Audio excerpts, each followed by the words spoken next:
দীর্ঘ ৯ মাস পর ওমানের ভিসা ফের চালু হচ্ছে। বাংলাদেশের তৃতীয় বৃহত্তম শ্রমবাজার হচ্ছে ওমান। ভিসার অপব্যবহার রোধে দেশটি গত বছর অর্থাৎ ২০২৩ সালের ৩১ অক্টোবর থেকে বাংলাদেশি নাগরিকদের ভিসা দেওয়া বন্ধ ঘোষণা করে। যদিও দক্ষ ক্যাটাগরিগুলোতে সম্প্রতি সে নিষেধাজ্ঞা তুলে নিয়েছে তারা। এছাড়া শ্রমিক ভিসা খোলারও চেষ্টা অলরেডি চলতেছে।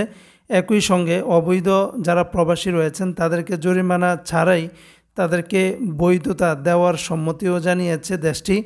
তবে এ ধরনের নিষেধাজ্ঞা যেন পুনরায় না আসে সে বিষয়ে সরকারের তৎপরতার প্রয়োজন বলে মনে করছেন প্রবাসী বিশেষজ্ঞরা। তারা বলছেন কর্মসংস্থান যাচাই বাছাই সাপেক্ষে বৈধভাবে দক্ষ কর্মী পাঠাতে সচেষ্ট থাকতে হবে। তবে ওমানের শ্রমবাজার ধরে রাখা সম্ভব হতে পারে।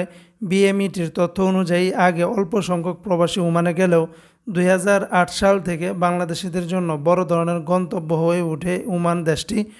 গত বছর ভিসা স্থগিত করার আগে অর্থাৎ ১০ মাসে ১,১০,০০০ বাংলাদেশি ওমানে আসেন। শুধু কর্মক্ষেত্রেই নয়, দেশটি প্রতি বছর গড়ে $1 বিলিয়ন রেমিটেন্সের একটা বড় উৎস। গত বছর যখন দেশটির শ্রমবাজার বন্ধ ঘোষণা করা হয় তখন বৈদেশিক মুদ্রার রিজার্ভ সংকটের মধ্যে দিয়ে যাচ্ছিল। সে সংকট এখনও চলমান। ওই সময় ভিসা স্থগিত করার ফলে অভিবাসী ও রেমিটেন্স খাতে নেতিবাচক প্রভাব পড়ে। তবে আবার পুরোপুরি শ্রমবাজার খুলে দিলে সামগ্রিকভাবে বাংলাদেশের অর্থনীতি নতুন গতি ফিরে পাবে। তাই ওমানের শ্রমবাজার নিয়ে সরকারের বাড়তি মনোযোগী হওয়া প্রয়োজন বলেও মনে করছেন অর্থনীতিবিদরা।